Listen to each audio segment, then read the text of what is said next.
Halo, Assalamualaikum warahmatullahi wabarakatuh. Perkenalkan, nama saya Aziz.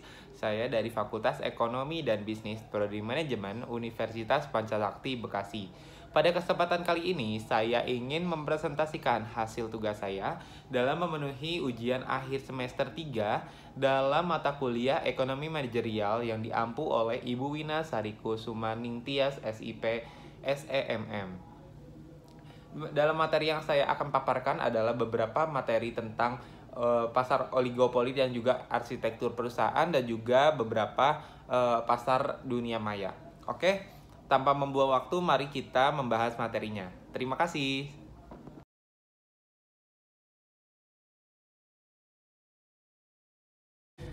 Oligopoli dan juga arsitektur perusahaan. Pasar oligopoli adalah jenis pasar di mana jumlah produsen atau penjualnya lebih sedikit, sedangkan pembelinya relatif banyak.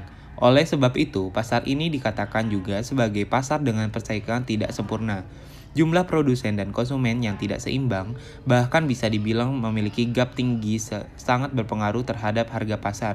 Selain itu, akan muncul persaingan cukup ketat antara para penjual, tak jarang mereka saling banting harga. Kehadiran pasar oligopoli membuat para produsen dengan jumlah sedikit tersebut menguasai pasar. Mereka juga saling bersaing untuk mendapatkan konsumen sebanyak-banyaknya, sehingga akan membuat perusahaan atau produsen baru sulit masuknya ke dalam pasar tersebut. Karena beberapa sebab tersebut, pemerintah melarang adanya praktek oligopoli. Aturan ini telah tercantum dalam Pasal 4 Ayat 1 dan 2 Undang-Undang Nomor 5 Tahun 1999. Beberapa ciri-ciri pasar oligopoli. Yang pertama adalah hanya terdapat beberapa produsen yang menguasai banyak konsumen di pasar. Biasanya jumlah produsen tidak sampai 10 perusahaan. Sistem harga menjadi kaku dan juga cenderung sama karena adanya kepemimpinan harga oleh perusahaan terbesar di pasar.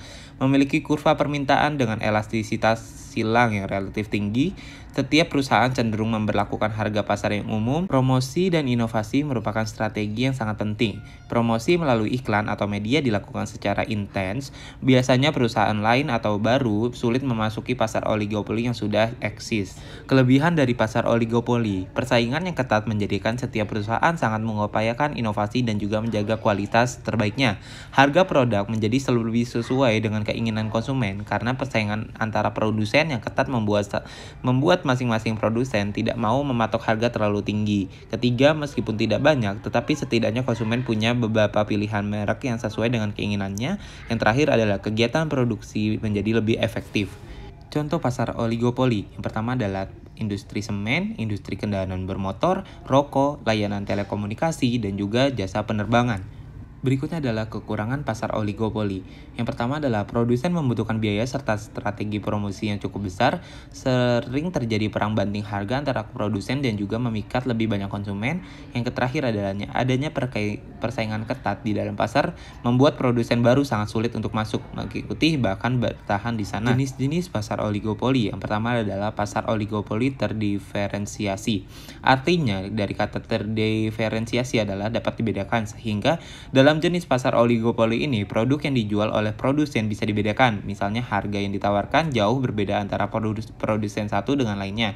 Yang kedua adalah pasar oligopoli non-kolusi. Selanjutnya, jenis pasar ini adalah produsen hanya akan memainkan harga dengan melihat perkembangan harga produsen lainnya. Tujuannya untuk mengembangkan bisnis dan membuat kompetitor tidak bisa bersaing karena harga kita lebih murahnya. Selanjutnya adalah pasar oligopoli homogen. Pasar oligopoli ini adalah di dalamnya menjual beragam produk identik dari berbagai produsen namun sulit untuk dibedakan. Contoh produknya adalah seperti air mineral, semen, rokok, dan sebagainya. Keempat adalah pasar oligopoli kolusi, yaitu adalah suatu praktek di mana para produsen saling bekerja sama untuk menaikkan harga sehingga bisnis ini bisa berjalan dengan statis. Bisa dikatakan jenis yang satu ini tidak memiliki persaingan yang ketat. Selanjutnya adalah arsitektur perusahaan. Arsitektur perusahaan adalah deskripsi holistik, hierarkistik, dan juga abstrak dari elemen-elemen penting dari suatu organisasi untuk memaksimalkan nilai pemegang saham dari waktu ke waktu. Ini juga sering disingkat sebagai IE. Arsitektur perusahaan adalah cara mengatur operasi dari struktur bisnis. Ini merupakan konsep yang mudah untuk didefinisikan, tetapi lebih sulit untuk diterapkan secara efektif. Pemikiran perusahaan sebagai kumpulan organisasi yang memiliki serangkaian tujuan yang sama dalam memberikan produk atau layanan ke pasar mereka. Sebagai contoh, misalnya ada satu bisnis, organisasi atau perusahaan bernama RM Digital, memiliki departemen yang berfokus untuk pengembangan hardware. Selanjutnya adalah manfaat arsitektur perusahaan. Yang pertama adalah meningkatkan operasi perusahaan. Hal ini dapat meningkatkan produktivitas dan juga komunikasi staf, menghilangkan solusi teknologi yang berlebihan dan tidak perlu, dan dapat meningkatkan return of investment. Yang kedua adalah meningkatkan ketangkasan bisnis. Hal ini karena tampilan arsitektur perusahaan memiliki tim IT untuk memahami bagaimana perubahan yang diusulkan dapat memiliki efek riak di seluruh bisnis dan juga cara melanjutkan untuk meminimalkan gangguan dan juga masalah lainnya. Yang ketiga adalah membantu tim IT dengan kelompok across functional. Ini semua bekerja sama membahas bagaimana perubahan arsitektur yang diusulkan dapat menguntungkan tim mereka dan juga perusahaan. Selanjutnya adalah jenis-jenis arsitektur perusahaan. Yang pertama adalah bisnis arsitektur. Bisnis arsitektur membuat chain atau rantai nilai tetap terhubung, kuat, dan mampu melakukan tugasnya yang ada.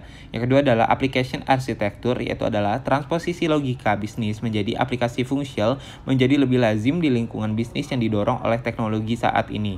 Membangun aplikasi yang kompleks membutuhkan perencanaan strategis jika tidak lebih dari manajemen proyek. Selanjutnya, informasi arsitektur atau arsitektur informasi perusahaan atau yang dikenal dengan Enterprise Information Architecture adalah proses atau protokol untuk mengelola pertukaran informasi di seluruh perusahaan. Yang keempat adalah teknologi arsitektur. Domain ini menjelaskan software dan juga hardware yang diperlukan untuk mengimplementasikan bisnis, data, dan juga layanan aplikasi. Teknologi perusahaan terkadang dapat mengaktifkan atau menonaktifkan perusahaan dalam pelaksanaan strategi di dalam bisnisnya. Selanjutnya adalah beberapa hal lain yang harus dipertimbangkan saat menyusun arsitektur perusahaan. Yang pertama adalah security atau keamanan, cloud computing atau komputasi awan, dan juga data. Kerangka arsitektur perusahaan yang pertama adalah The Open Group Architecture Framework atau disingkat dengan TOGAF, memberikan prinsip untuk perencanaan, dan juga mengimplementasikan dan juga pengaturan arsitektur IT perusahaan. Yang kedua adalah The Zegman Framework for Enterprise Architecture. Yang ketiga ada Federal Enterprise Architecture Framework, dan juga ada Gartner. Untuk mencapai keberhasilan program Enterprise Architecture, beberapa contoh praktik terbaik arsitektur perusahaan meliputi dengan memulai dengan marketer program Enterprise, kembangkan sebuah keputusan serta perencanaan, perlakukan setiap interaksi rencana seperti sebuah proyek, melalui dengan strategi bisnis dan juga dapatkan sponsor. Selanjutnya adalah perusahaan maya. Perusahaan maya adalah jejaring kerja temporer perusahaan independen, pemasok, pelanggan, dan juga bahkan pesaing yang bergabung bersama dengan kontribusi kemampuannya. Intinya adalah masing-masing untuk secara mengambil keputusan dan juga keuntungan di pasar. Selanjutnya adalah syarat perusahaan maya. Perusahaan maya harus dibentuk oleh rekanan yang dapat diandalkan dan juga terbaik di bidangnya. Jaringan kerja harus melayani keinginan untuk semua rekanan dalam kondisi yang menguntungkan. 3. Setiap perusahaan harus memberikan orang yang terbaik dan juga terpandai untuk jaringan kerja. Keempat, ada tujuan jaringan kerja harus jelas. Yang terakhir adalah jaringan kerja yang tersebut harus membangun infrastruktur komunikasi dan juga terintegrasi antara setiap perusahaan. Sekian presentasi dari saya, mohon maaf jika ada kekurangan. Wassalamualaikum warahmatullahi wabarakatuh.